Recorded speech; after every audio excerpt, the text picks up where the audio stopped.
बिस्मिल्लाहिर्रहमानिर्रहीम अल्हम्दुलिल्लाहि अहलिहि वस्सलातु वस्सलामु अला अहलिहा अम्मा बाद।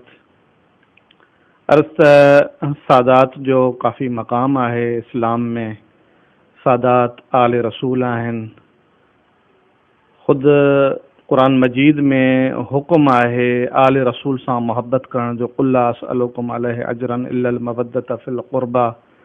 नबी साईं जेतिरो बि अरसो तबलीग कई आहे, अजर जी जॾहिं ॻाल्हि आई ऐं अजर जे बारे में रिसालत माबजन खां पुछियो वियो त रिसालत माबजन इहा आहे क़ुरान शरीफ़ जी जेका नाज़िल थी रिसालत माबजन ते त क़ुल ला असअलुकुम, मुंहिंजा हबीब इन्हनि खे ॿुधाए मां तव्हां खां कंहिं बि क़िस्म जो हिन तबलीग जे बारे में अजर कोन थो घुरां इल्लल मवद्दत फ़िल क़ुरबा, सवाइ इन जे जो मुंहिंजे अक़रबा सां मुंहिंजी आल सां मोहब्बत कयो। मोहब्बत जो हुकुम क़ुरान में भी आहे आले रसूल सां, सादात सां। उन खां अलावा अर्ज़ कयां अव्हां जी ख़िदमत में अहादीस ऐं फ़रामीन मअसूमीन में भी काफ़ी ताक़ीद थियल आहे सादात जे एहतराम जी ऐं सादात सां मोहब्बत करण जी। रिसालत माब सल्लल्लाहु अलैहि वसल्लम जन फरमाइनि था पिया, कुछ गिरोह अहिड़ा आहिनि जिन जी क़यामत जे ॾींहुं मां शफ़ाअत कंदुसि।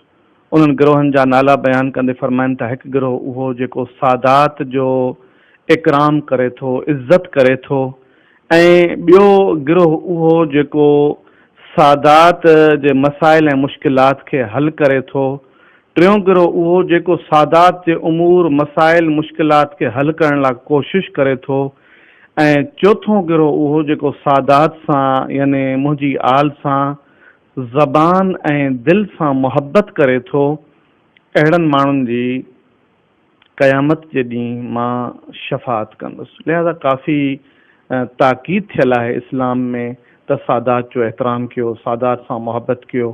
सादात जो हिकु मक़ाम आहे इस्लाम में, सभिनी मुसलमाननि ते बल्कि सभिनी इंसाननि ते लाज़िम ऐं वाजिब आहे, ज़रूरी आहे त रसूलुल्लाह जी औलाद सादात जो एहतराम कनि, उन्हनि सां मोहब्बत कनि, उन्हनि जो ख़्यालु कनि ऐं उन्हनि जी तरफ़ तवज्जो कनि।